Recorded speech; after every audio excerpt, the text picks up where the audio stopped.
guys, welcome to my channel, or welcome back if you're a returning viewer. Thanks a lot for that.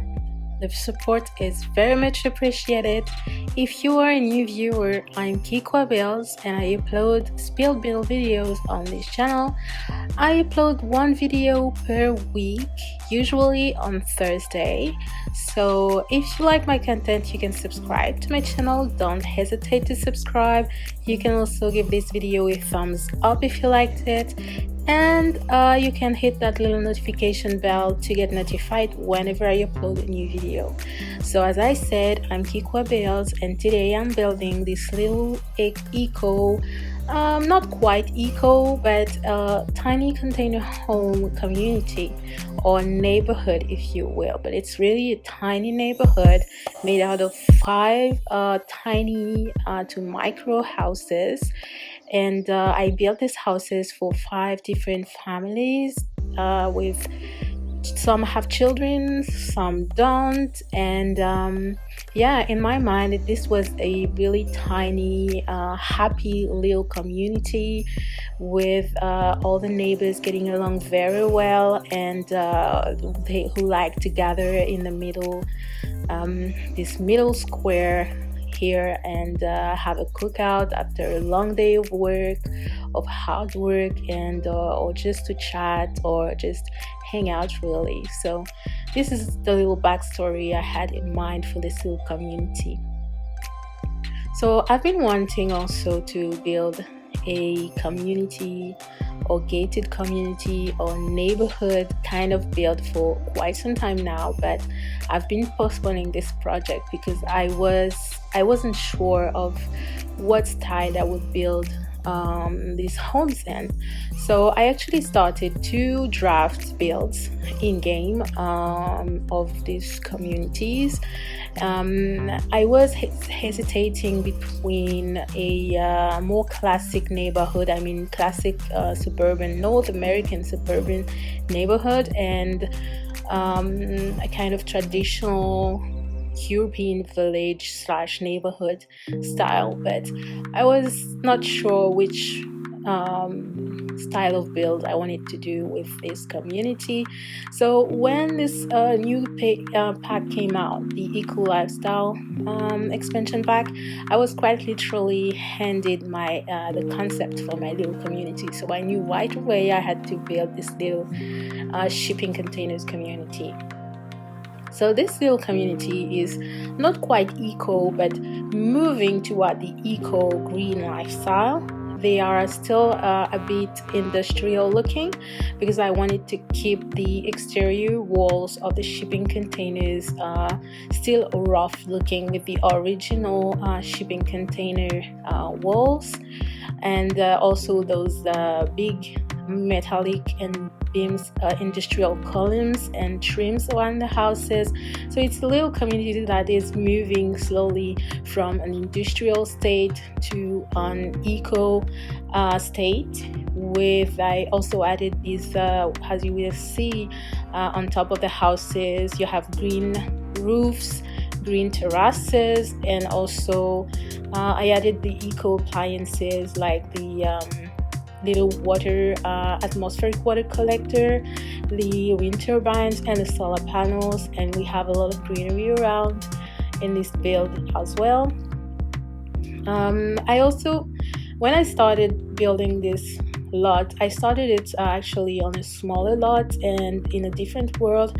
I started it on a 40 by 30 lot that was in Windenburg, which is this little European world that came with get together, and it's very green and lavish. And the thing is, when I was starting building this build, I realized along the way that it would be too small for what I wanted to do with this build, and the houses were getting too crowded. The lot was getting too crowded. The houses would be too close together. So I had to move from this little kind of medium-sized lot to a bigger one.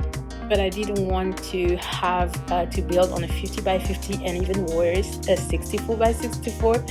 I'm really scared of big builds, huge builds. I don't have the I mean, I don't have that motivation to keep furnishing every single room when I have a huge mansion of a huge build. It scares me a little.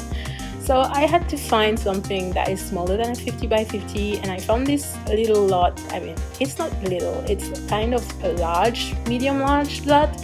It's actually a 40 by 50 lot that is in Strangerville, and I really loved when I found it. I really loved the look of the lot on here, the community on here, and I thought it fitted really well with what I wanted, the kind of vibe that I wanted for this lot.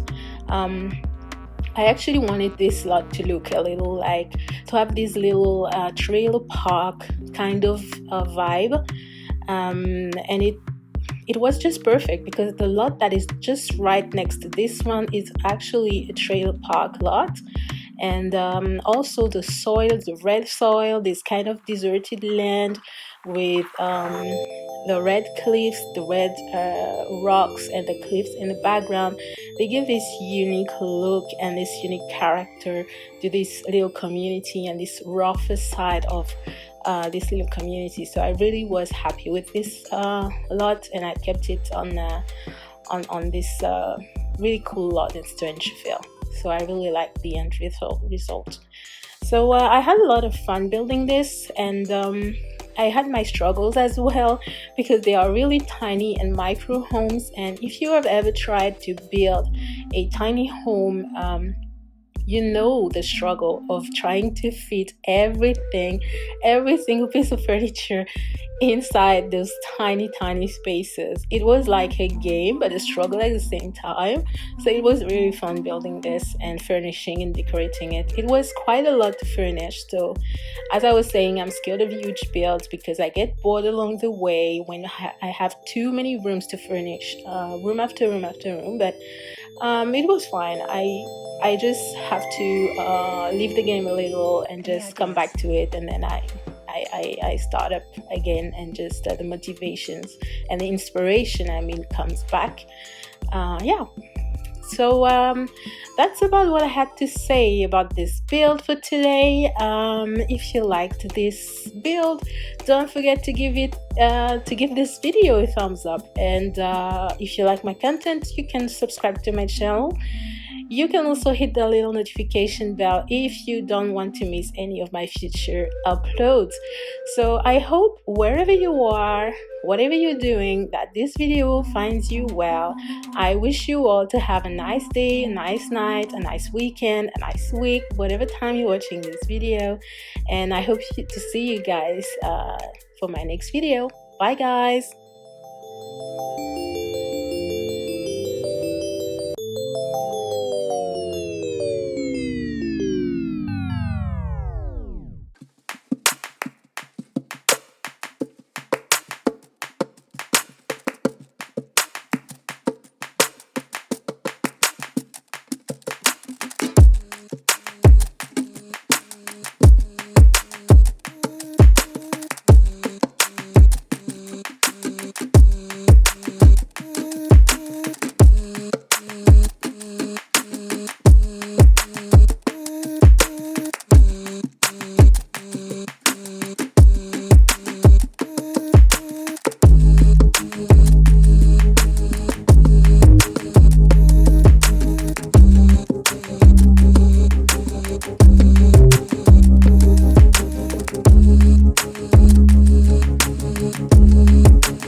Bye.